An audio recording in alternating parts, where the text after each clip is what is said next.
Bismillah. Assalamualaikum warahmatullahi wabarakatuh.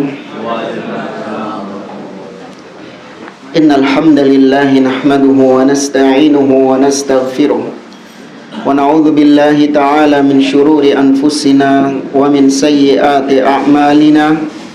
Man yahdihillahu fala mudilla lahu wa man yudlil fala hadiya lahu. Wa asyhadu an la ilaha illallah wahdahu la syarika lah wa asyhadu anna Muhammadan abduhu wa rasuluh. Ya ayyuhalladzina amanu taqullaha haqqa tuqatih wa la tamutunna illa wa antum muslimun. Ya ayyuhan nasu taqu rabbakumul ladzi khalaqakum min nafsin wahidah wa khalaqa minha zawjaha wa batha minhuma rijalan katsiran wa nisaa wattaqullaha alladzi tasaaluna bihi wal arham innallaha kana 'alaikum raqiba.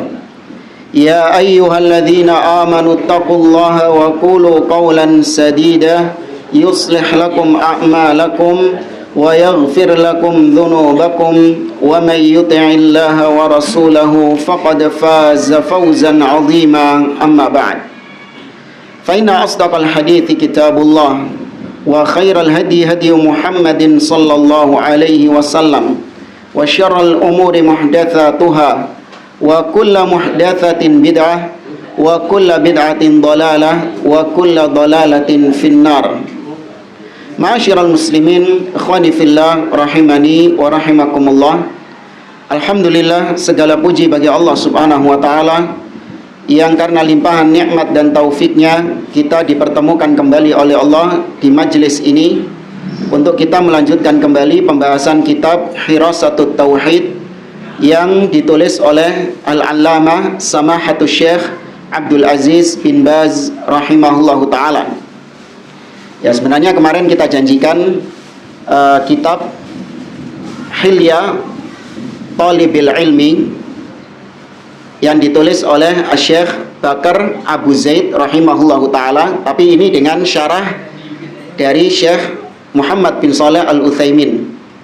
Jadi aslinya kitab kecil, kemudian disyarah, dijelaskan oleh Syekh Muhammad bin Shalih Al-Utsaimin rahimahullah ta'ala menjadi kitab ini.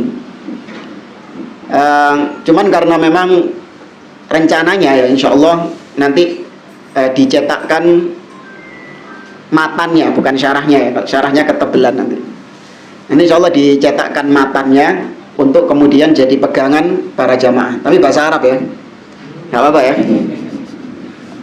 Ya, ngaji kitab bahasa aslinya. Mungkin insya Allah di pertemuan depan ya, kalau mungkin kitabnya sudah selesai dicetak. Iya, Hilya Thalibil Ilmi ini adalah kitab tentang ya, kalau secara artinya hilya, perhiasan seorang penuntut ilmu.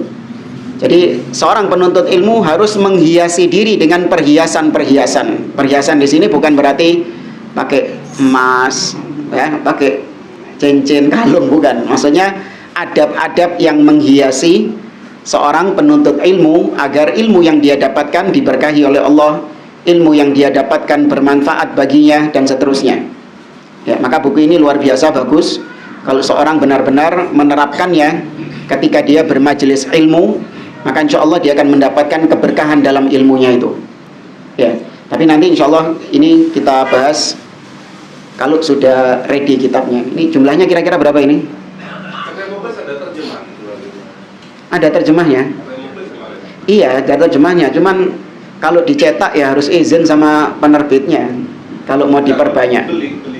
Oh, beli.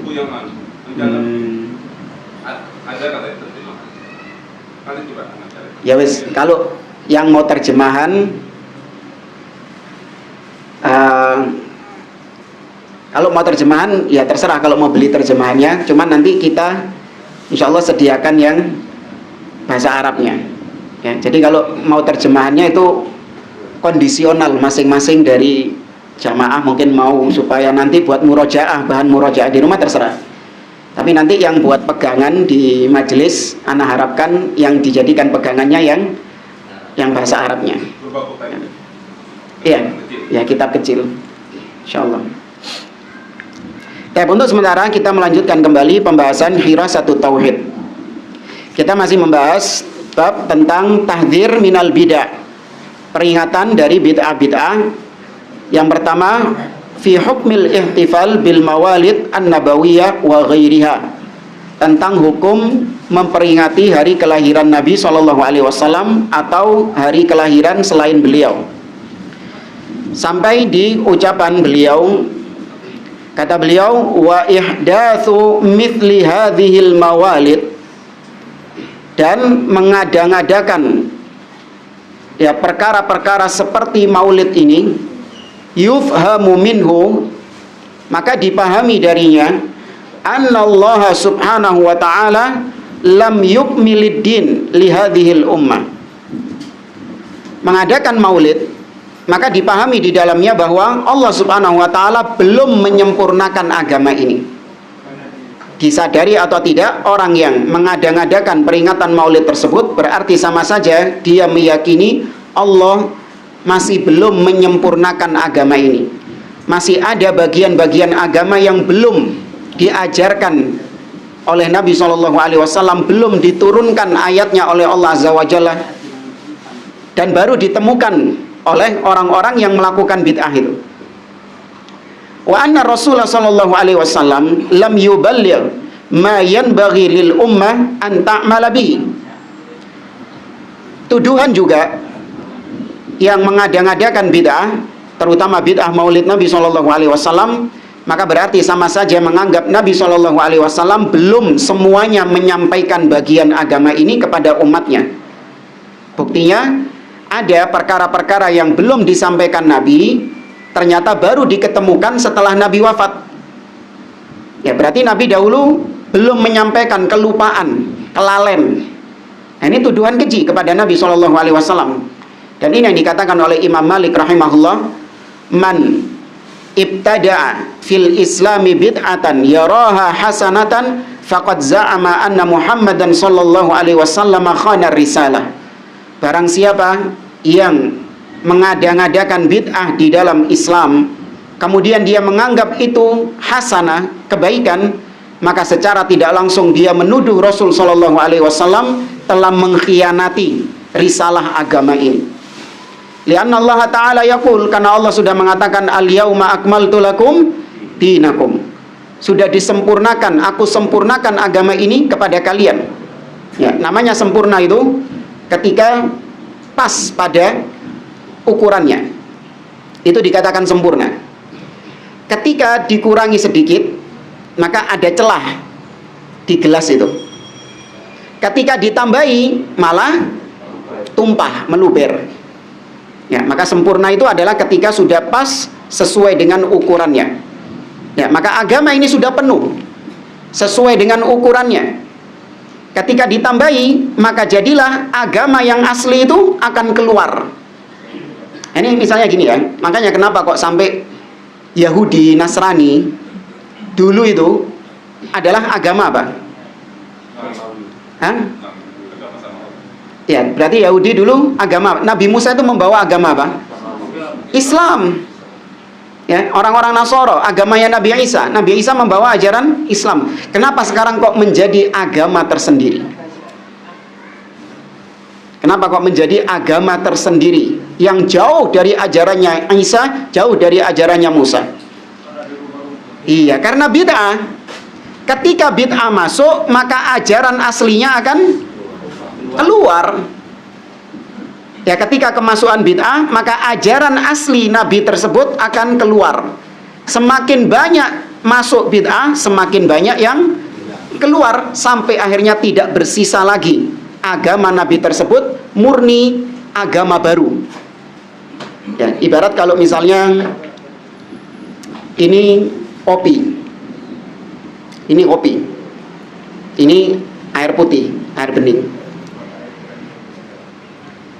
Ketika kopi ini saya masukkan setetes air bening, maka Anda masih menganggapnya kopi enggak? Masih kopi, karena masih dominan kopinya. Ketika saya masukkan separuh gelas, warna hitamnya masih ada nggak? Masih ada, meskipun sudah agak pudar. Ketika saya suntak semuanya, maka kopi tadi akan keluar dan menjadi bening. Masih bisa dikatakan kopi? Sudah enggak. Ya, itu permisalan bid'ah, sedikit demi sedikit akan mengeluarkan ajaran asli dari agama yang dibawa oleh Nabi tersebut. Ya. Makanya para ulama dari zaman ke zaman mereka keras memperingatkan dari bid'ah yang kecil, karena bid'ah yang kecil ini bisa lama-kelamaan akan menghilangkan agama asli sedikit demi sedikit sampai akhirnya menjadi agama tersendiri. Kalau di Islam itu sekarang itu ada yang sudah resmi menjadi agama tersendiri yang sudah di luar Islam, tapi dulunya Islam. Seperti agama, pernah dengar Bahai? Pernah dengar ya? Ya. Itu sudah keluar dari Islam karena sudah saking banyaknya bid'ah sehingga Islam yang asli sudah hilang secara total. Terus Sikh, tahu Sikh? Agama Sikh. Iya, Sikh. Kan enggak pernah dengar? Iya, India biasanya pakai sorban itu loh orangnya. Ya kan, pakai bukan yang kayak di Yaman itu, bukan. Tapi ya mirip-mirip gitulah. Ya. Ya, itu keluar dari Islam, tapi dulunya adalah bagian dari Islam, tercampur dengan khurafat-khurafatnya Hindu, tercampur dengan agama-agama pagan, sampai akhirnya menjadi agama tersendiri yang di luar Islam. Ya. Baik, maka mengada-ngadakan perkara yang baru berarti sama saja menuduh Nabi SAW belum menyampaikan agama ini. Padahal sejatinya Allah sudah menyatakan al-yauma akmaltu lakum dinakum ketika Nabi SAW telah menyampaikan semua agama tanpa ada yang tersisa. Hatta jaa haula'il mutaakhirun fa ahdatsu fi syar'illah ma lam ya'dzan bihi. Mereka secara tidak langsung menganggap Nabi belum menyempurnakan agama, sehingga datang kemudian orang-orang tadi yang berbuat bid'ah tadi. Kemudian mereka menganggap bahwa ini adalah ajaran Nabi SAW yang belum disampaikan sama beliau. Nauzubillah. Za'imina anna dzalika mimma yuqarribuhum ilallah. Mereka mengklaim bid'ah-bid'ah tersebut itu mendekatkan diri mereka kepada Allah. Wa hadza bila syak fihi khatarun azim. Maka tidak diragukan lagi, hal demikian adalah bahaya yang sangat besar. Wa i'tiradun 'ala Allah subhanahu wa ta'ala wa 'ala rasulih sallallahu alaihi wasallam. Itu bentuk penentangan terhadap Allah subhanahu wa ta'ala dan terhadap Rasul sallallahu alaihi wasallam. Wallahu subhanahu wa ta'ala qad akmala li'ibadihi din. Padahal Allah telah menyempurnakan agama ini untuk hamba-hambanya, wa atamma alaihim an-ni'mah, dan telah menyempurnakan nikmat ini kepada manusia. Kemudian kata beliau, wa Rasul sallallahu alaihi wasallam qad ballagha al-balaghal mubin. Dan Nabi sallallahu alaihi wasallam itu sudah menjelaskan kepada umatnya dengan penjelasan yang sangat terang benderang. Nabi mengatakan, taraktukum alal bayda. Aku tinggalkan kalian di atas Islam yang putih, yang terang benderang. Lailuha kanahariha. Malamnya seperti siangnya. Saking terangnya yang ditinggalkan Nabi SAW, saking jelasnya ya petunjuk rambu-rambu yang ditinggalkan Nabi SAW, sampai-sampai malamnya yang harusnya gelap tapi seperti siang, terang benderang. La yazighu anha ba'di illa halik. Tidaklah yang berpaling dari jalanku ini kecuali dia pasti akan binasa. Walam yatruk tariqan yuwassilu ilal jannah wa yuba'idu minan nari illa bayyanahu lil ummah. Dan Nabi SAW tidak pernah meninggalkan suatu jalan yang Nabi tahu jalan ini menuju surga pasti dikandani oleh Nabi. Pasti Nabi akan memberitahukan ini jalan menuju surga. Ada jalan lain yang bisa menuju surga, pasti juga akan dijelaskan sama Nabi. Maksudnya jalan di sini apa? Ada ibadah, ada suatu amalan yang bisa mengantarkan seseorang ke surga, pasti dijelaskan sama Nabi SAW. Nggak mungkin Nabi diam. Jarno wis wong-wong gak roh. Ya, aku tok ae sing mlebu surga. Biar orang-orang nggak tahu, disengidekno sama Nabi. Mungkin nggak? Nah, hakikatnya bid'ah kayak gitu. Seakan-akan Nabi menyembunyikan, tidak diberitahukan. Kemudian orang-orang setelahnya menemukan jalan tersebut. Oh, iki dhisik sing disengidekno mbek Nabi. Ini dulu yang disembunyikan sama Nabi. Iya, ini tuduhan keji. Ya, maka akidah kita nggak mungkin ada suatu ibadah, suatu amalan yang kalau manusia mengerjakannya bisa mendekatkan mereka kepada surga. Nggak ada jalan seperti itu kecuali pasti Nabi wis ngandani. Nabi pasti sudah memberitahukannya kepada umat. Nggak mungkin Nabi diam. Atau jalan yang bisa menyebabkan seseorang masuk neraka. Ya, ada jalan yang kalau seseorang menempuh jalan ini, maka dia akan terjerumus ke dalam neraka. Nabi juga pasti akan memperingatinya.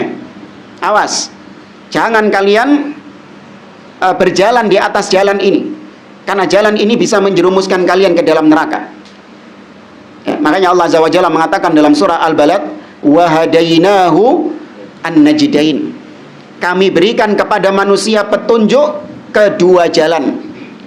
Allah menjelaskan kepada manusia dua jalan, jalan kebaikan dan jalan keburukan. Allah nggak cuma menjelaskan jalan kebaikan, Allah nggak cuma menunjukkan jalan kebaikan, tapi Allah juga mewanti-wanti manusia dari jalan-jalan keburukan. Kita kalau baca Al-Fatihah ada hal ini. Kita diperintahkan meminta ihdinas siratal mustaqim. Ya Allah, tunjukkan kami jalan yang lurus. Amin. Wes selesai Al-Fatihah ngono tok. Iyyaka na'budu wa iyyaka nasta'in ihdinas siratal mustaqim. Tunjukkan kami jalan yang lurus. Amin. Sudah enggak ada lanjutannya? Ayat dijelaskan siratal ladzina an'amta 'alaihim. Jalannya orang-orang yang kau beri nikmat atas mereka. Jalan kebaikan. Amin. Cukup? Belum, ternyata diperingatkan dari jalan-jalan keburukan. Ghairil maghdubi 'alaihim waladdallin. Bukan jalannya orang-orang yang dimurkai dan orang-orang yang sesat. Maka Nabi nggak mungkin meninggalkan jalan kebaikan kecuali pasti Nabi ajarkan, dan tidak mungkin ada jalan keburukan kecuali pasti Nabi peringatkan umat darinya. Ya, itu namanya penjelasan yang al-balaghul mubin yang beliau sampaikan di sini. Nabi menyampaikan dengan penyampaian yang terang benderang jelas. Ya, makanya di antara metode untuk mengikuti Nabi dalam berdakwah, yaitu seperti yang diajarkan Nabi tadi, seperti yang dipraktekkan Nabi. Seorang dai harusnya mempraktekkan dua hal ini. Dia menunjukkan kepada umat jalan kebaikan, tapi dia juga proporsional. Dia peringatkan umat dari jalan kesesatan juga. Jangan umat sudahlah, umat ini diajarkan yang baik-baik saja tentang ibadah kepada Allah, ya, tentang sholat, tentang puasa, diajarkan kepada mereka tentang tauhid. Sudah itu saja. Ya, cukup itu sudah. Jangan memperingatkan dari kejelekan. Nggak usah. Jangan memperingatkan mereka dari syirik. Ya, jangan memperingatkan mereka dari bid'ah. Jangan memperingatkan mereka dari penyimpangan-penyimpangan. Jangan. Orang-orang nggak suka. Ya, orang-orang sukanya itu diajak kepada kebaikan, tapi mereka nggak suka diperingatkan dari kesesatan. Nggak suka. Ya, ibarat kalau kita mau menjelaskan, ya, kita jelaskan tentang keutamaan puasa, keutamaan sholat, ya, keutamaan haji, keutamaan umroh. Pelakunya pasti akan seneng dengar kayak gitu. Ya, orang yang pernah haji misalnya, kita sampaikan, man hajja walam yarfuth walam yafsuk raja'a ka yaumin waladathu ummu. Barang siapa yang haji dan dia tidak mengucapkan ucapan yang kotor dan tidak berbuat kefasikan, dia pulang ke tanah air seperti hari di mana dia dilahirkan oleh ibunya. Nah, orang sing mari budal kaji ngerungokno ibu, seneng nggak? Anak yang dimaksud Ustaz itu. Seneng deh, ambil tola-tole. Seneng deh, misalnya itu. Tapi coba kalau diperingatkan dari kesyirikan, Dia dibawakan ancaman-ancaman tentang syirik, ancaman-ancaman maksiat, dan ancaman riba. Misalnya dosa riba yang paling kecil adalah seperti seorang ayazniyar rajulu ummah, seperti seorang yang berzina dengan ibunya sendiri. Nah, pelaku riba dengarkan kayak gitu, marah sama ustadznya. Kurang ajar ustadz ini. Ya, anak tok sing kena ikat mau pengajian ini. Saya terus yang disinggung sama dia ini. Nah, iya, nggak toleh-toleh dia. Nunduk terus dia. Wes gregetan dia itu. Nggak suka orang diperingatkan dari kesalahan, kesesatan, penyimpangan, nggak suka. Tapi kalau disampaikan yang khair, yang baik-baik, senang dia. Nah, seorang dai nggak boleh ngikuti arahnya kemauan jamaah, ini nggak boleh. Sampaikan terus yang khair dan juga peringatkan mereka dari syarr. Ya, itu metode yang ditempuh oleh Hudzaifah ibnul Yaman. Beliau mengatakan, kanan nasu yas'aluna Rasulullah sallallahu alaihi wasallam anil khair wa kuntu as'aluhu anis syarr makhafata ayyudrikani. Dahulu manusia sering bertanya kepada Nabi tentang yang baik-baik. Kalau aku bertanya kepada Nabi yang jelek-jelek karena khawatir kejelekan itu menimpa diriku. Ini fikihnya Hudzaifah ibnul Yaman. Kemudian kata beliau, kama thabata fil hadits sahih an Abdullah ibni Umar an Abdullah bin Amr ibn al-As radhiyallahu anhu qala qala Rasulullah sallallahu alaihi wasallam. Dari Abdullah bin Amr ibn al-As, Nabi sallallahu alaihi wasallam bersabda, ma ba'atsallahu min nabiyyin illa kana haqqan alaihi ayyadulla ummatahu ala khairi ma ya'lamuhu lahum wa yunzirahum syarra ma ya'lamuhu lahum. Kata Nabi, Allah tidaklah mengutus seorang nabi kecuali wajib atas nabi tersebut untuk menunjukkan kepada umatnya kebaikan-kebaikan yang dia ketahui. Titik. Nah, dan wajib pula atas nabi itu untuk memperingatkan, wa yunzirahum, memperingatkan umatnya dari kejelekan-kejelekan, keburukan-keburukan yang dia ketahui. Artinya kalau Nabi tahu itu baik, pasti ditunjukkan umatnya. Kilo kebaikan, lewat gono. Kalau itu keburukan, pasti diwanti-wanti. Ojo lewat gini, ya jangan lewat sini. Ini keburukan pasti. Berarti kalau Nabi nggak menunjukkannya, maka berarti nabinya nggak tahu, ya kan? Karena di sini disebutkan wa yunzirahum syarra ma ya'lamuhu lahum. Nabi memperingatkan dari keburukan yang dia ketahui.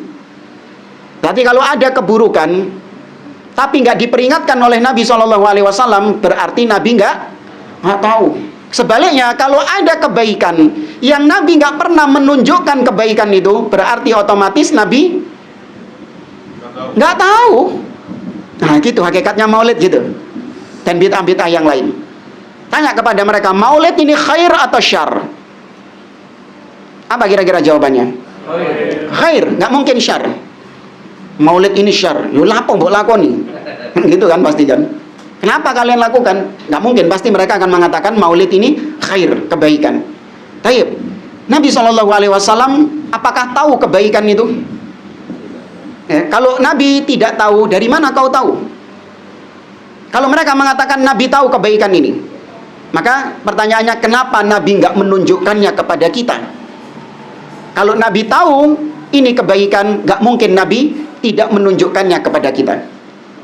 Ya. Maka kalau dia mengatakan Nabi nggak tahu kalau ini kebaikan, wah, yang sini sudah apa, kalau bahasanya tukang servis LCD-nya kena. Ya, kayak gini nih, LCD-nya sudah kena ini sudah. Kerusakannya sudah parah ini. Baik, kemudian kata beliau, wa ma'lumun anna nabiyyana sallallahu alaihi wasallam huwa afdalul anbiya wa khatimuhum. Dan telah dimaklumi, diketahui bahwa Nabi kita Muhammad sallallahu alaihi wasallam adalah nabi yang paling afdol dan beliau adalah penutup para nabi. Wa akmaluhum balaghan wa nushan.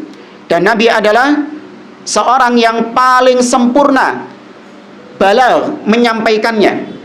Artinya Nabi itu orang yang paling sempurna dalam menyampaikan kepada umatnya. Kalau ustadz, dai, ulama itu menyampaikannya itu nggak sempurna.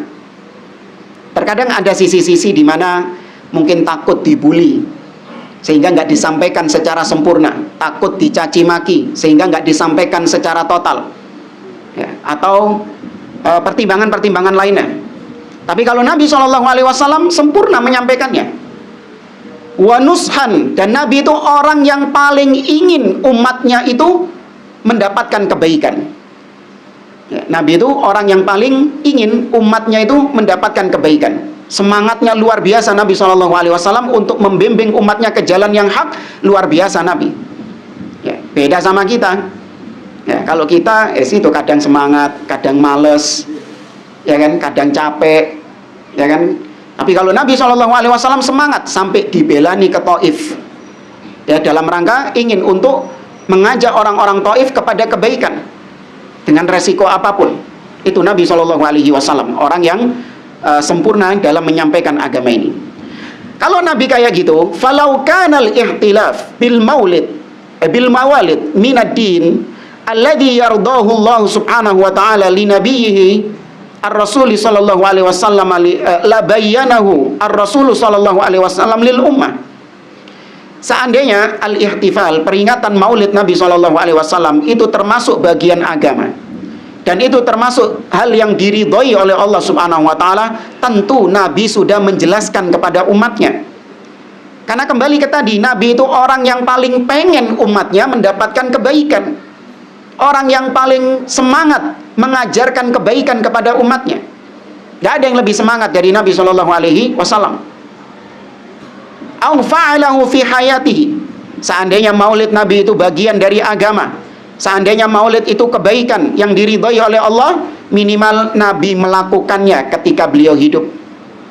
Ya, Nabi mengerjakannya ketika beliau hidup.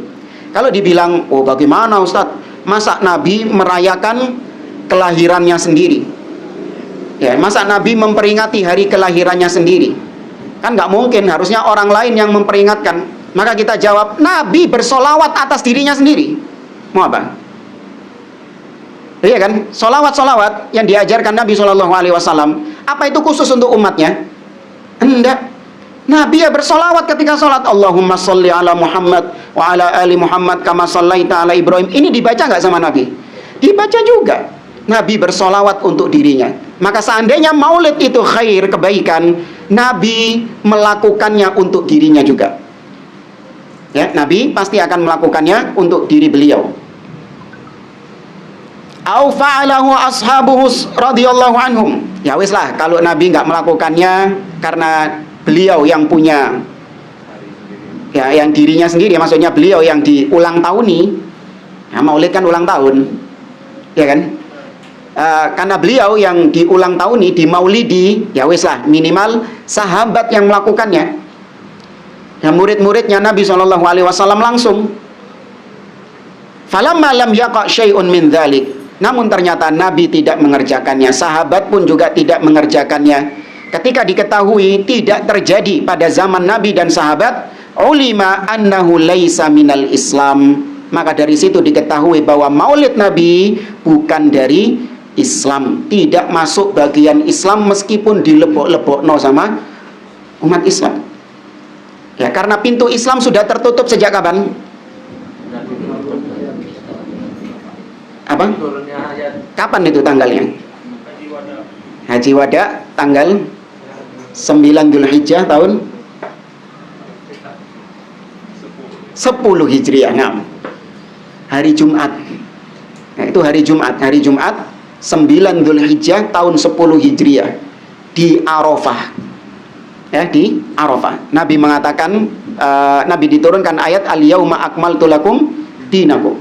Kata Imam Malik, fama lam yakun yauma idzin dinan fala yakunul yauma dina. Apapun yang bukan termasuk bagian agama pada hari itu, tanggal piro mang? 9 Dzulhijjah tahun 10, apapun yang bukan masuk bagian agama pada hari itu, maka sampai detik ini pun, ya kalau saya tambahi, sampai hari kiamat tidak akan pernah masuk bagian dari agama. Masih dilepok-lepok no. Nah, maulid sudah ada nggak di zaman sebelum turunnya ayat itu? Tidak ada. Berarti ketika turun ayat itu tertutup, kemudian datang maulid mau masuk situ, iso? Iso. Nggak bisa. Ya, maka tidak termasuk bagian dari Islam sama sekali. Bal huwa minal muhdatsat. Bahkan itu termasuk perkara-perkara yang diada-adakan. Allati hadzara Rasul sallallahu alaihi wasallam minha ummatahu. Yang mana Nabi sallallahu alaihi wasallam telah mentahdzir, memperingatkan umatnya dari perkara-perkara yang baru itu. Kama taqaddama dzikru dzalika minal haditsainis sabiqain, sebagaimana yang sudah disebutkan dalam dua hadis sebelumnya, yaitu Nabi bersabda, man ahdatsa fi amrina hadza ma laisa minhu fahuwa raddun. Riwayat yang lain, dalam riwayat Imam Muslim, man amila amalan laisa alaihi amruna fahuwa raddun. Ya, itu adalah perkara-perkara yang baru yang Nabi peringatkan dari hal tersebut.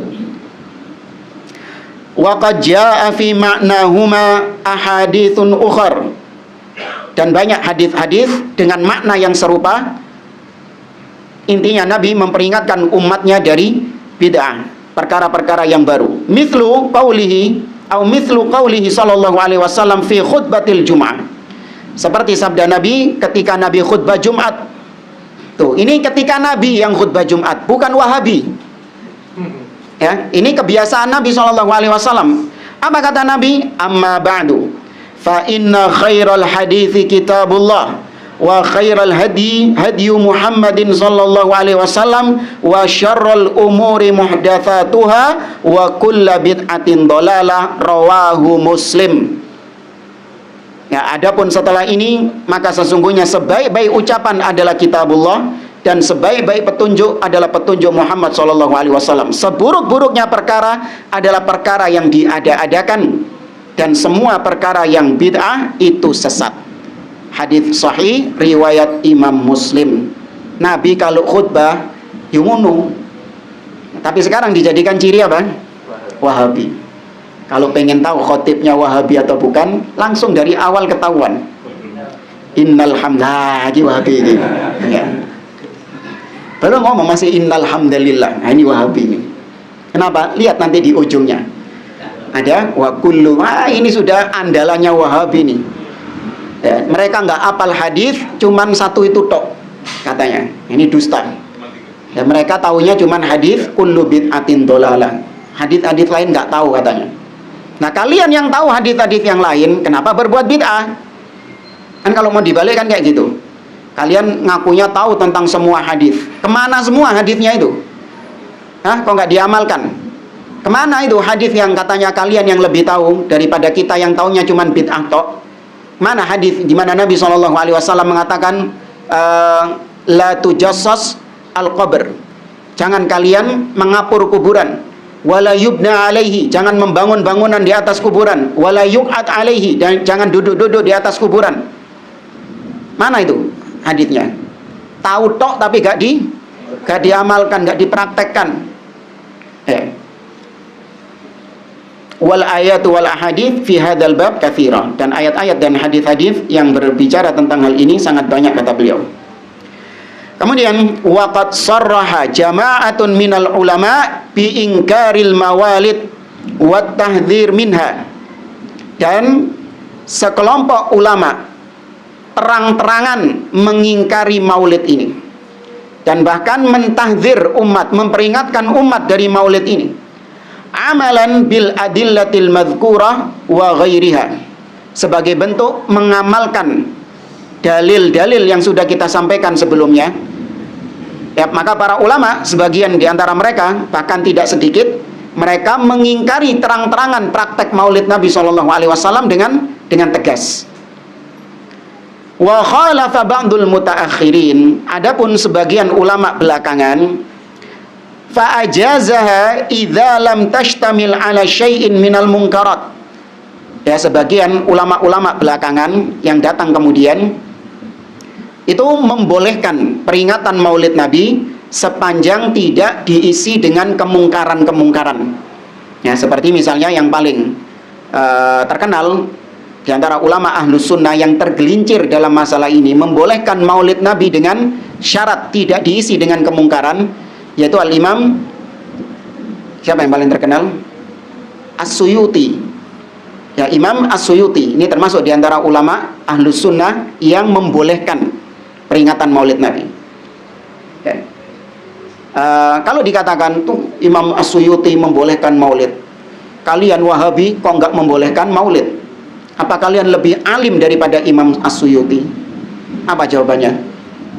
Justru ulama-ulama lain yang selain Imam As-Suyuti juga banyak yang mengingkari Maulid Nabi. Apa kalian lebih alim daripada mereka? Paham maksudnya? Ya. Berarti kan ini khilafiyah, perkara khilafiyah. Iya, perkara khilafiyah ada yang ditolerir dan ada yang tidak ditolerir. Ya, ketika tahu itu adalah pendapat yang syadz, pendapat yang tidak kuat, pendapat yang marjuh, kenapa harus tetap dipegang?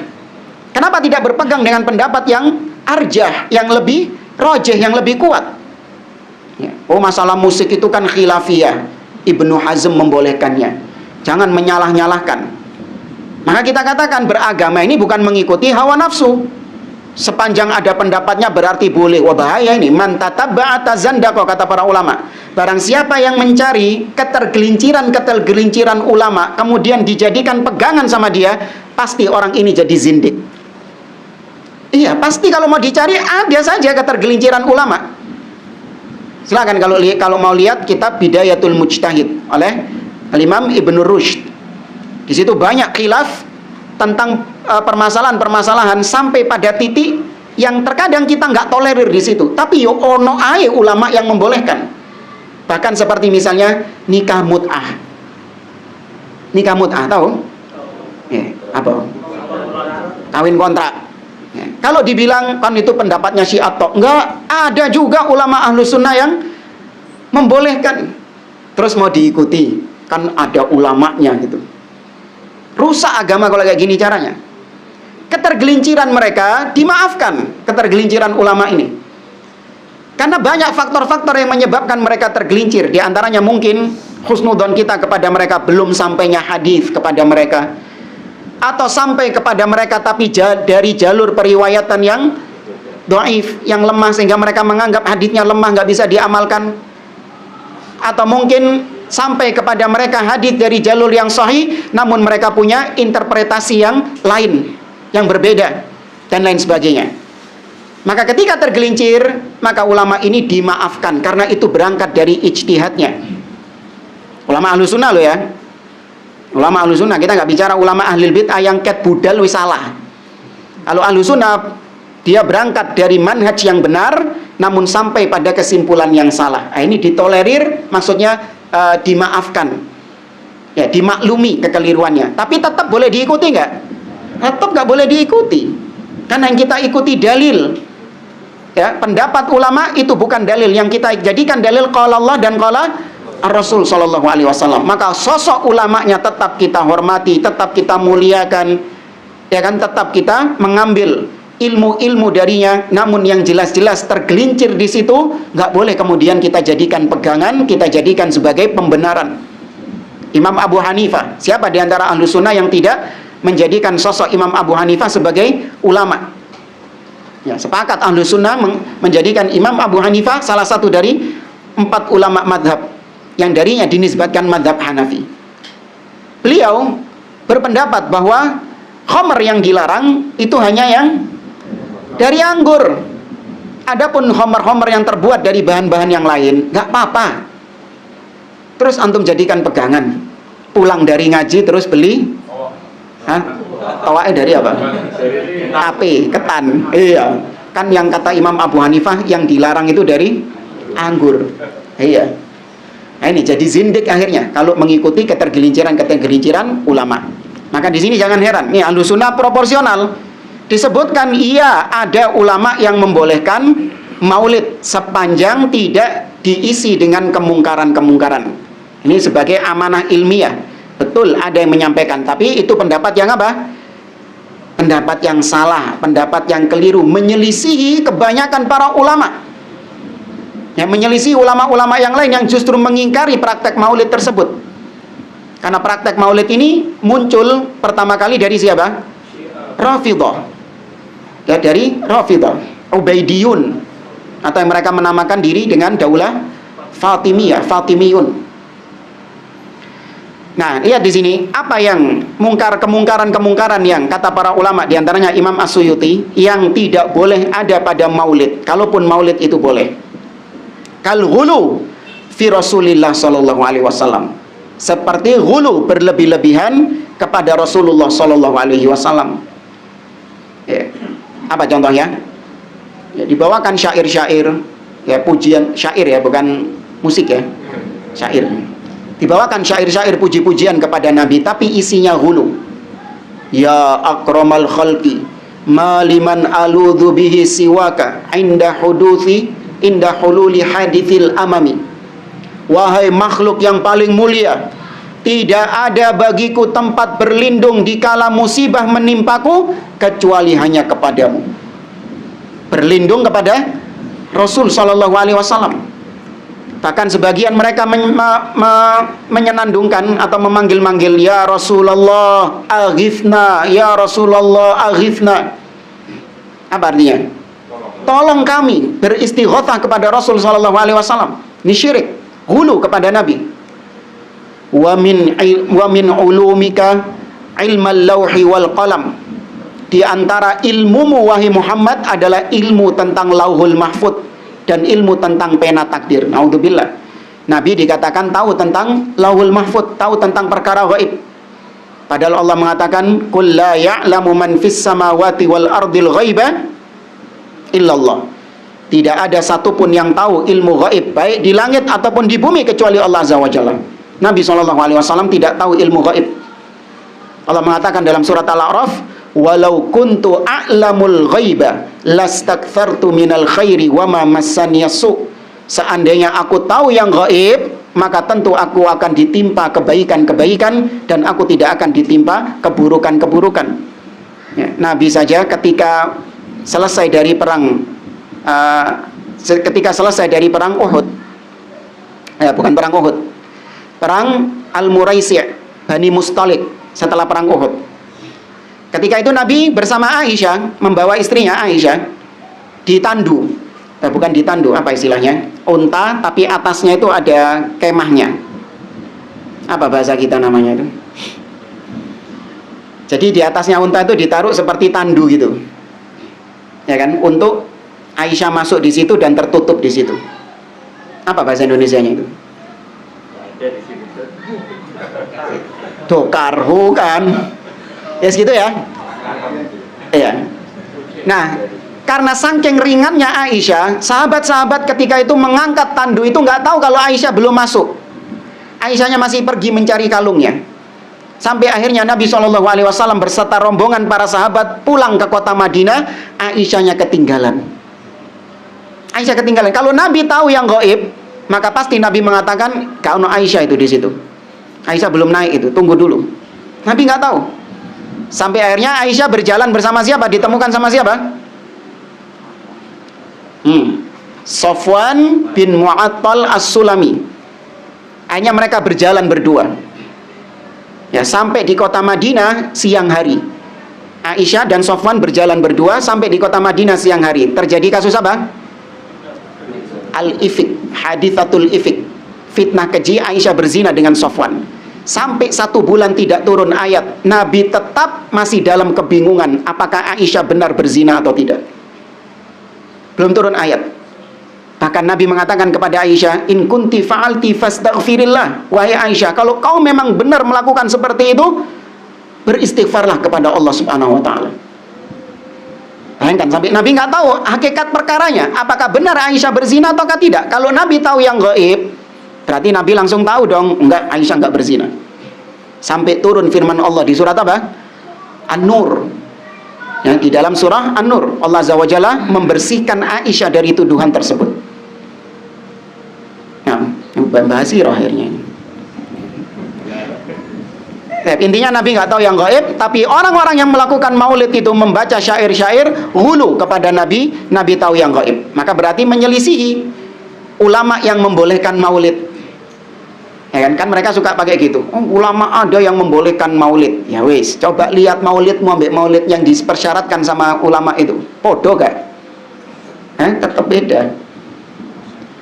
Wa kakhtilatin nisa birrijal. Ya, apalagi ada keyakinan Nabi datang. Tuh. Ya kan di maulid itu ada keyakinan Nabi hadir di maulid itu. Ya Nabi salam. Ono sing ngadeg iki. Bahkan jamaah yang nggak hadir maulid, nggak tahu keyakinan mereka ya, yang nggak hadir maulid, tapi ketika mendengar itu berdiri mereka. Jadi di tempat kita itu terdengar suaranya itu, maulidnya itu. Ya Nabi. Orang-orang yang berada di pinggir jalan, ya, yang lagi nongkrong, yang lagi duduk, ketika mereka duduk nongkrong itu, mendengar itu langsung berdiri mereka. Padahal mereka nggak hadir di majelis maulid itu. Kenapa kok gitu itu? Iya, ada seperti keyakinan dan khurafat-khurafat yang disebarkan oleh mereka. Kita pernah dengar salah satu ceramahnya seorang habib itu. Ada orang yang nggak mau berdiri ketika mahallul qiyam. Mahallul qiyam itu kan namanya, iya. Oh, ini mantan. Katanya ada orang yang nggak mau berdiri ketika mahallul qiyam. Apa yang terjadi? Lumpuh kakinya. Wah. Dikisahkan seperti itu, kisah-kisah kan banyak kisah-kisah mereka kan paling pinter. Dulu kalau ada teman yang ceritanya itu asik-asik itu, ngobrol sampai malam. Cerita terus deh. Nah ini sekarang rodok gede titik jadi habib. Dulu waktu kecil suka cerita-cerita sama kita, seneng kita denger dongengnya itu. Sampai malam itu kita dengerin terus itu. Dadak gede-gede jadi update cerita-cerita gitu. Ya, pesawat mundur lah katanya itu. Masya Allah. Memang punya imajinasi tinggi dia. Bukan atret, sudah take off. Sudah take off pesawatnya, sama Habibnya cuman dipukul-pukulkan tongkatnya, mundur pesawatnya itu katanya. Iya. Bukan atret kayak mobil ini, bukan. Iya, di pesawat ini. Alhamdulillah. Ya. Wa kakhtilatin nisa birrijal. Di antara kemungkaran lain adalah bercampurnya laki-laki dengan perempuan. Nah, itu terjadi. Ya, peringatan-peringatan Maulid diisi dengan hal-hal demikian, bercampur baur antara laki-laki dan perempuan. Wasti'malu alatil malahi, dan penggunaan alat-alat musik. Ya, bukan rebana nggak apa-apa. Oh, bukan cuma rebana kalau sekarang, lengkap semua. Semua dibawa ini, masya Allah. Wa ghairi dzalika mimma yungkiruhu syara' al-mutahhar, dan perkara-perkara lain yang diingkari oleh syariat yang suci ini. Wa dhannu annaha minal bid'il hasanah. Mereka semua menganggap perbuatan itu sebagai bid'ah yang baik. Ya, sebagai bid'ah yang baik. Para jamaah rahimani wa rahimakumullah, kurang masih tadi jam berapa tadi? Lanjut ya, setengah 8 tadi ya. Wal qaidatu syar'iyyah, tapi kok suwe sana. Wal qaidah syar'iyyah, dan kaidah syar'i, kata beliau, raddu ma tanaza'a fihi nas ila kitabillahi wa sunnati rasulih Muhammadin sallallahu alaihi wasallam. Nah, di antara kaidah syar'i, kalau manusia terjadi perselisihan, perbedaan, maka mengembalikan perbedaan itu, kebenarannya dikembalikan kepada kitabullah dan sunnah Nabi sallallahu alaihi wasallam. Ini kaidah yang disepakati oleh semua muslim. Kau mengatakan nggak boleh, kau mengatakan boleh, saya mengatakan nggak boleh. Kau mengatakan bid'ah hasanah, saya mengatakan bid'ah dolalah. Ya wis, kita rujuk kepada kitabullah dan sunnah Nabi sallallahu alaihi wasallam. Allah berfirman, ya ayyuhalladzina amanu ati'ullaha wa ati'ur rasul wa ulil amri minkum fa in tanaza'tum fi syai'in, apabila kalian berselisih tentang sesuatu, farudduhu, maka kembalikan perselisihan itu ilallahi war rasul, kepada Allah, yaitu kepada Al-Quran, war rasul, kepada Rasul, yaitu sunnahnya. In kuntum tu'minuna billahi wal yaumil akhir, kalau memang kalian beriman kepada Allah dan hari akhir. Dzalika khairun, itu yang terbaik, wa ahsanu ta'wila, dan akibatnya yang paling bagus. Surat An-Nisa ayat 59. Wa qala ta'ala, Allah juga berfirman, wa makhtalaftum fihi min syai'in fahukmuhu ilallah. Dan perkara apapun yang kalian perselisihkan di dalamnya, maka hukumnya dikembalikan kepada Allah Subhanahu wa taala. Wa qad radatna hadhil mas'alata wa hiya.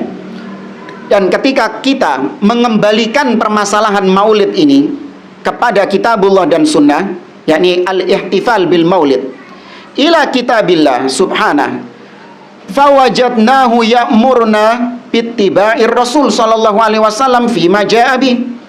Kalau kita kembalikan maulid ini kepada kitabullah, maka kita akan mendapati Allah justru menyuruh kita mengikuti Rasul sallallahu alaihi wasallam.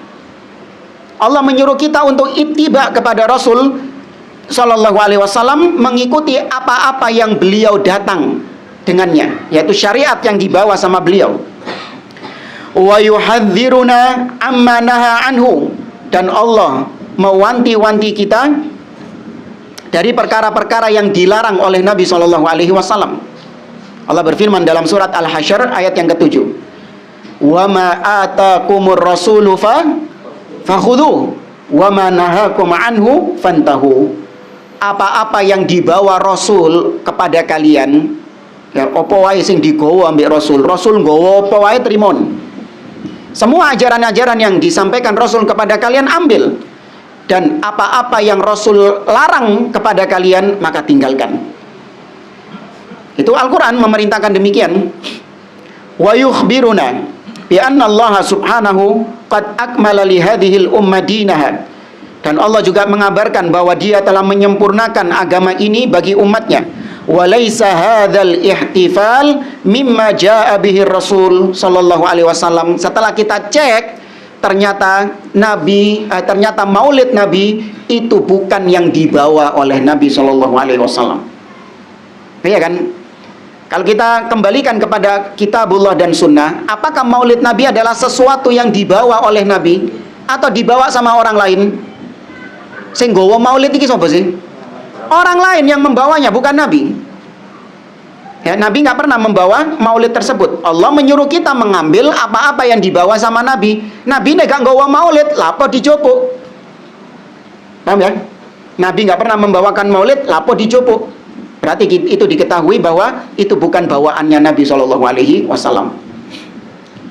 Fayakunu laisa minad-din. Maka kalau bukan bawaannya Nabi, duduk Nabi sing nggawa, berarti itu laisa minad-din, bukan bagian dari agama.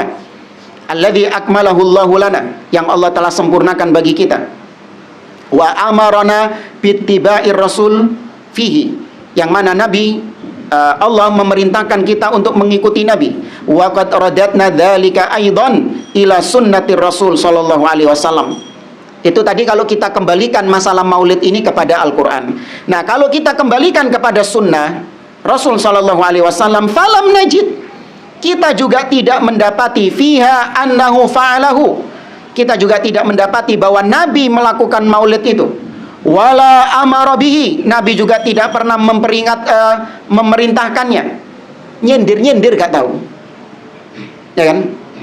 Nyindir-nyindir, disindir-sindir sama Nabi, yang mungkin bisa dijadikan sebagai pegangan. Kayak misalnya Nabi nyindir-nyindir soal Abu Bakar sebagai calon pengganti beliau menjadi khalifah. Nah, itu kan dengan sindiran. Disuruh apa Abu Bakar misalnya? Disuruh jadi imam ketika Nabi sakit. Itu isyarat dari Nabi kalau khalifah setelah beliau adalah Abu Bakar As-Siddiq. Meskipun Nabi nggak ngomong terang-terangan. Ya, Nabi nggak ngomong terang-terangan al-khalifatu ba'di Abu Bakar, enggak. Nabi nggak pernah ngomong gitu. Tapi dengan isyarat. Ya. Nah, maulid ada nggak isyarat-isyarat dari Nabi? Ada, puasa Senin Kemis katanya. Puasa Senin. Ya, puasa Senin. Nabi mengatakan dzaka yaumu wulidtu fihi au ub'atsu alayya wa ub'atsu alayya au unzila alayya. Itulah hari di mana aku dilahirkan. Aku dilahirkan dan aku diutus dan diturunkan Al-Qur'an kepadaku. Maka itu katanya isyarat tentang maulid Nabi. Baik, kalau itu isyarat tentang maulid Nabi seperti yang kalian kerjakan, kenapa para sahabat kok nggak nyadar? Paham ya?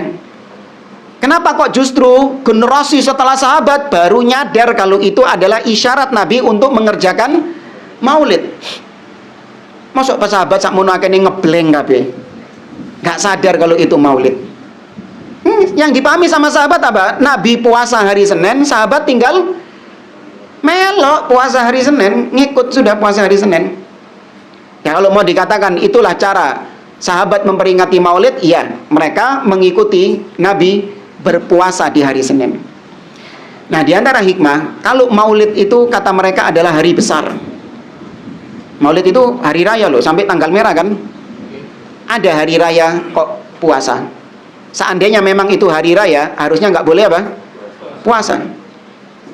Seandainya nggak boleh puasa. Tapi ini justru bantahan kepada mereka. Nabi berpuasa di hari kelahiran beliau menunjukkan bahwasanya itu bukan hari besar. Ya, itu bukan hari raya. Wala fa'alahu ashabuhu radhiyallahu anhum, dan para sahabat juga tidak pernah mengerjakannya. Fa'alimna bidzalik, maka dengan itu kita mengetahui annahu laisa minaddin, bahwa maulid Nabi bukan termasuk bagian dari agama, bal huwa minal bid'il muhdatsah, justru itu adalah bid'ah yang diada-adakan, wa minat tasyabbuhi bi ahlil kitab, dan termasuk bentuk tasyabbuh, meniru ahlul kitab, minal yahud wan nasara fi a'yadihim, ya, baik Yahudi ataupun Nasrani dalam perayaan hari raya mereka. Ya. Sama seperti Natal kan?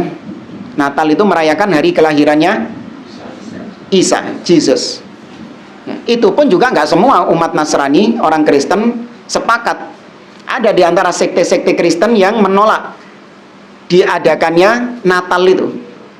Karena kata mereka perayaan Natal itu merupakan bidat. Kalau mereka nyebutnya perkara baru itu bidat. Ya, bidat. Maksudnya bid'ah, tapi mereka nyebutnya bidat. Ya, di antaranya sekte-sekte yang termasuk afiliasi ortodoks. Ya, sekte-sekte Kristen yang ortodoks. Mereka menolak, menganggap bahwa perayaan Natal 25 Desember itu adalah bid'ah. Nah, maka nggak semua sekte-sekte Kristen itu sepakat 25 Desember itu hari raya Natal. Enggak, ternyata ada sekte-sekte Nasrani yang mengatakan itu bidat. Ya, ortodoks. Ini salafinya Kristen.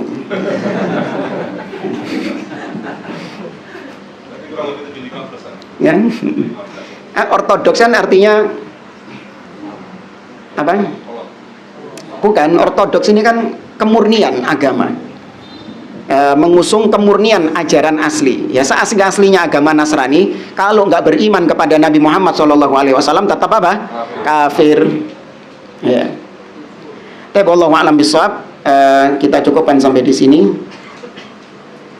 Tapi mungkin ada yang mau ditanyakan, Fadhil.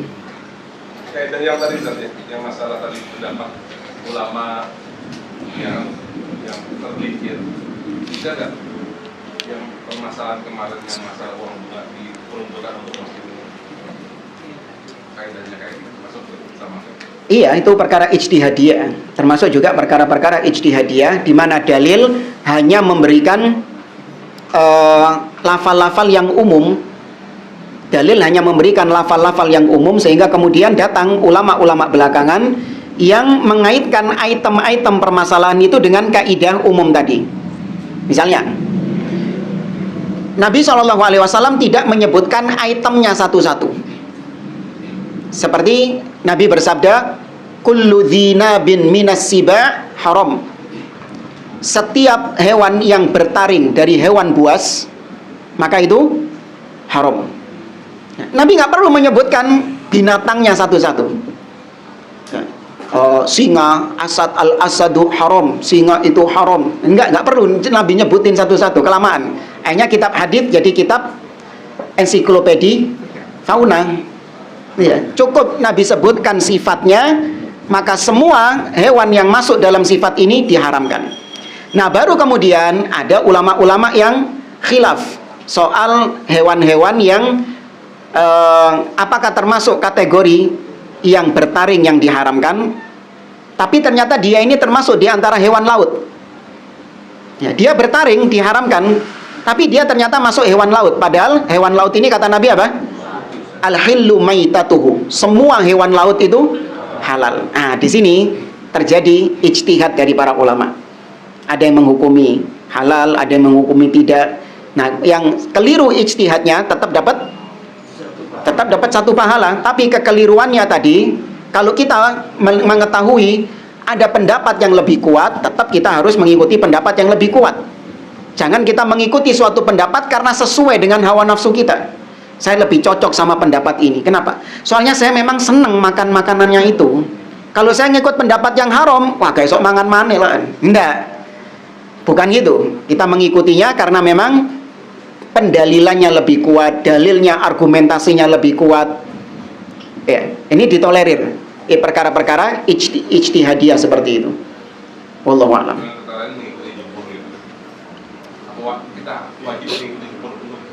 Kalau wajib mengikuti jumhur juga enggak juga. Yang penting sekelas kita itu kan bagi ulama yang kan ijtihadnya dia. Ya minimal kita mempelajari, membaca apa argumentasi atau pendalilan dari dua pendapat tadi. Kalau kita menganggap wah kayaknya pendapat yang pertama ini yang lemah, kayaknya lebih kuat pendapat yang kedua ini, dalil-dalilnya lebih strong, maka saya ikut pendapat yang kedua ini. Bukan karena hawa nafsu tadi.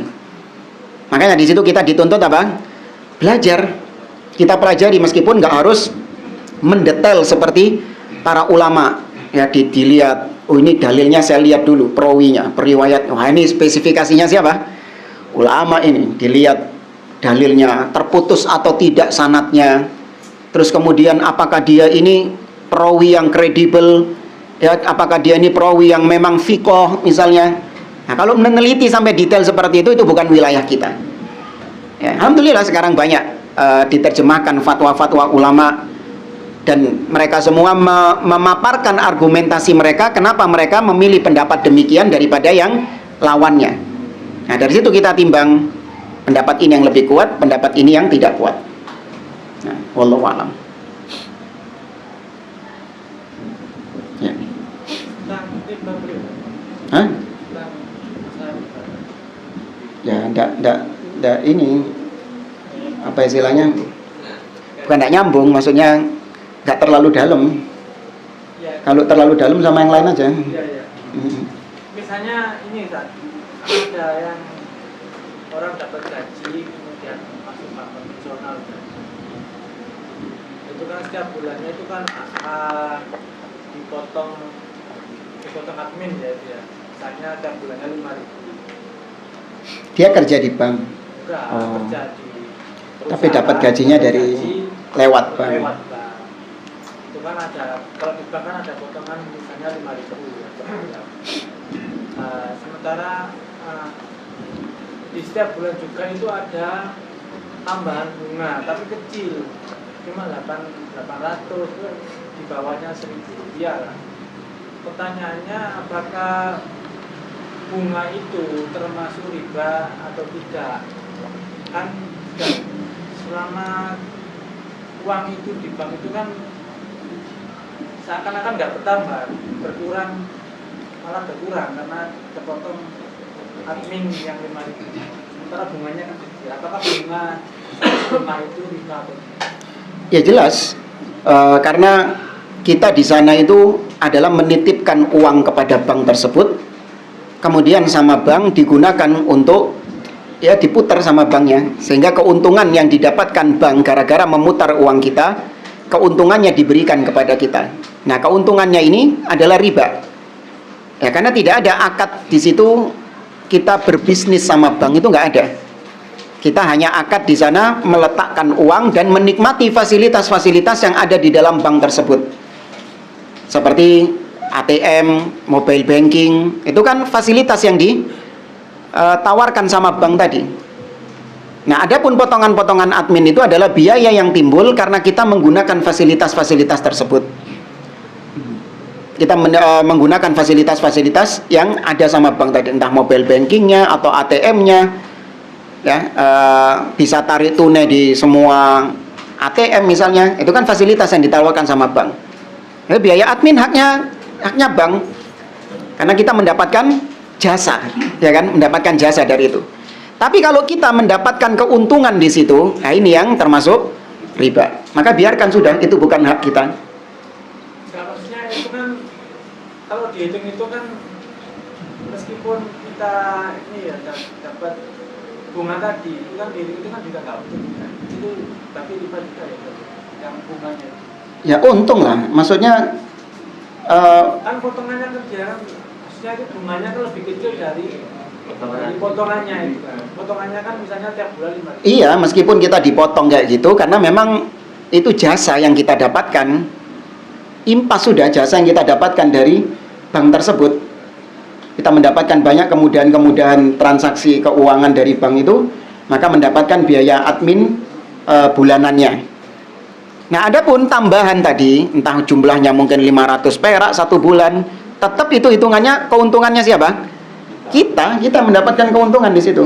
Itu karena jumlahnya, tabungannya, saldonya kecil. Coba kalau triliunan, miliaran gitu, banyak jumlahnya. Iya. Makanya kita ngelihat, alah, saya nggak mau riba. Iya, berapa tadi? 1.000. Sok-sokan berpegang dengan yang syar'i, nggak mau riba, nggak mau tak ambil sama anak. Baik, itu harus disisihkan ya, betul ya? Iya, dibiarkan sudah. Coba kalau jumlahnya per bulan 10 juta misalnya, 100 juta gitu misalnya.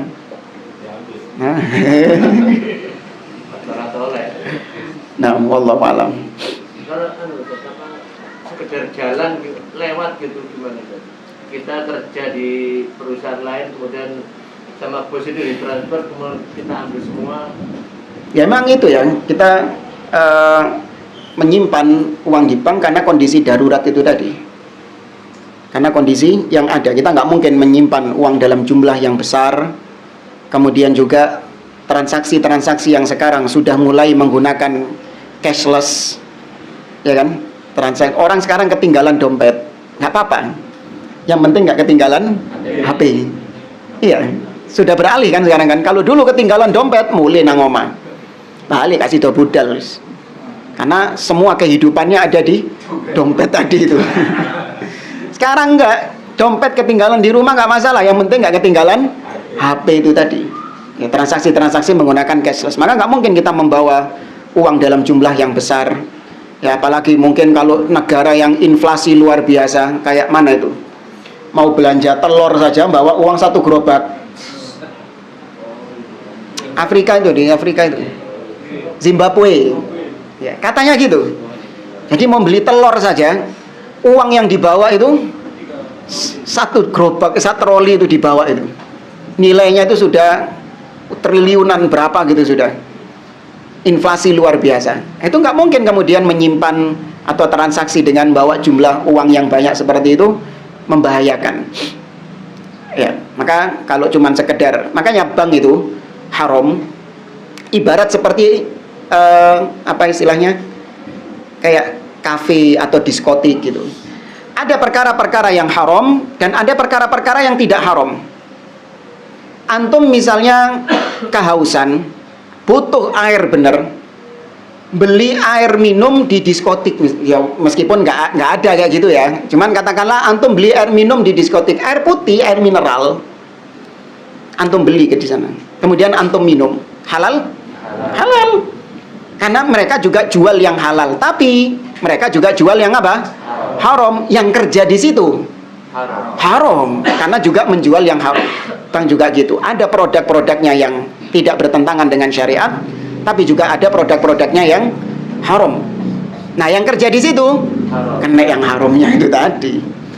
Karena nggak mungkin dia cuma memilih di bank, oh enggak, saya cuma mau melayani yang halal-halal saja. Nggak ada diterima sama bank karyawan ya gitu. Tetap dipecat sama dia. Ya, maka ya sudah, segitu toh. Cuman kalau memang nggak butuh-butuh banget, nggak usah.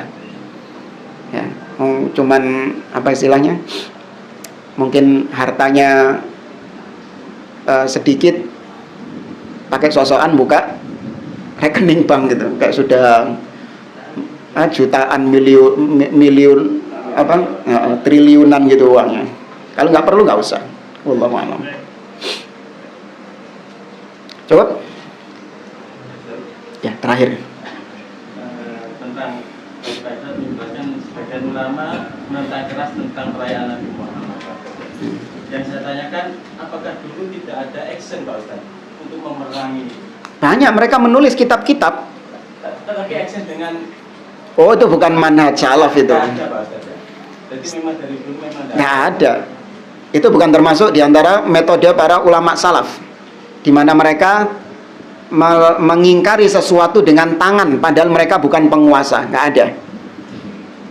Ya, seperti sebagian kelompok atau sebagian ormas di tanah air kita yang ngobrak-ngabrik tempat maksiat. Ya. Enggak yang itu, yang ngobrak-ngabrik tempat maksiat, yang ngobrak-ngabrik warung ketika buka di bulan Ramadan dengan atas nama amar ma'ruf nahi mungkar. Apakah itu wewenangnya dia? Bukan wewenangnya dia. Betul itu kemungkaran, iya, kita nggak ada yang mengingkari. Itu kemungkaran, kemaksiatan. Tapi yang berhak punya wewenang untuk mengingkari dengan tangan cuman siapa? Pemimpin, penguasa. Bukan rakyat. Makanya Ahlus Sunnah hanya sebatas mengingkari dengan lisan tentang bid'ahnya maulid, tentang penyimpangan ini, penyimpangan ini, penyimpangan ini. Ketika terjadi maulidnya, apa kita punya hak untuk take action mengingkari dengan tangan? Enggak. Kalau ada yang kayak gitu, bukan salafi.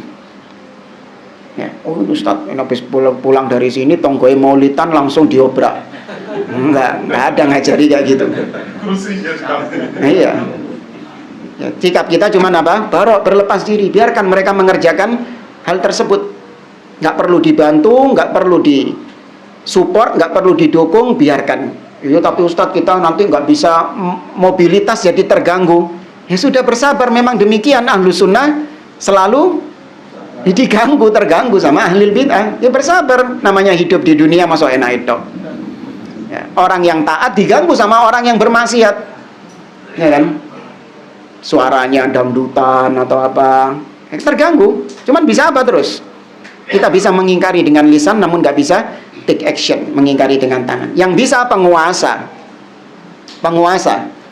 Sebagaimana dahulu Khalid bin Abdullah Al-Qasri ketika hari raya Idul Adha menyembelih tokoh kesesatan, tokoh ahlul bid'ah di zaman itu. Siapa namanya? Bukan Bishr al-Marisi. Hari raya Idul Adha, bahkan ini dalam sejarah disebut sebagai afdolul kurban, kurban yang paling afdol. Siapa yang disembelih? Tokoh ahlul bid'ah.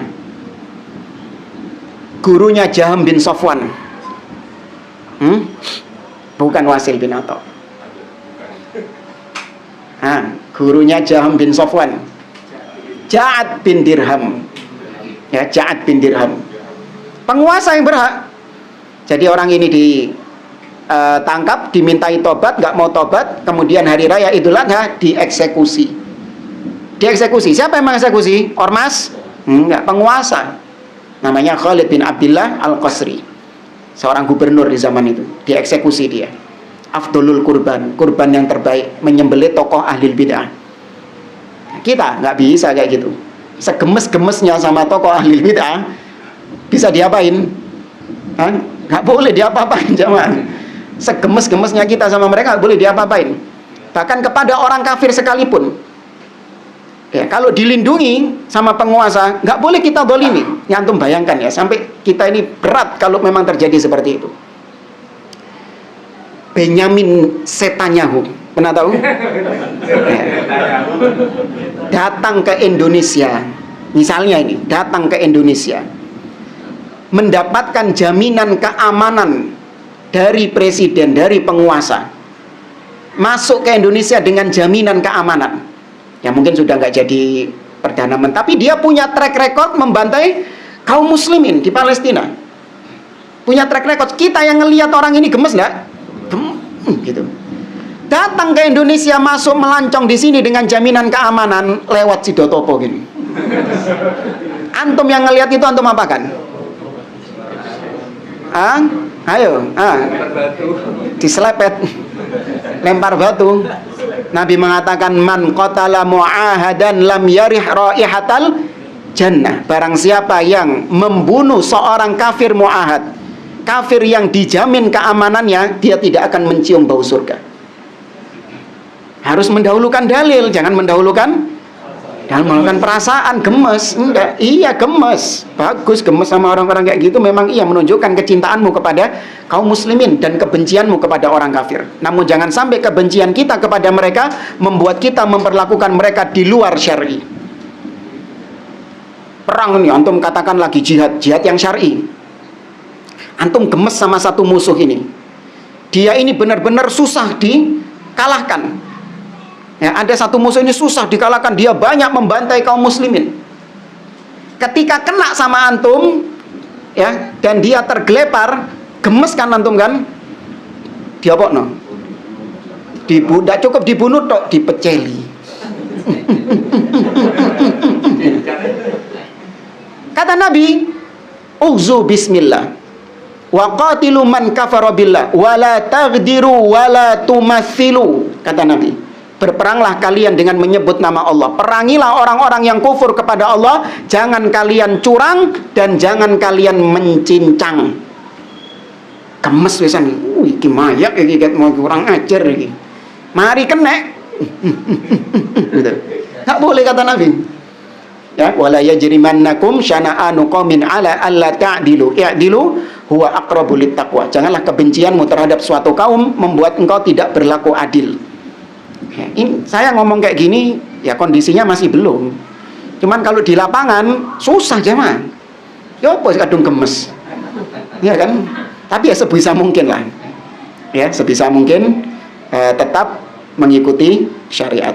Tapi wallahu a'lam, kita akhiri. Subhanakallahumma wa bihamdik, asyhadu an la ilaha illa anta, astaghfiruka wa atubu ilaik. Wassalamualaikum warahmatullahi wabarakatuh.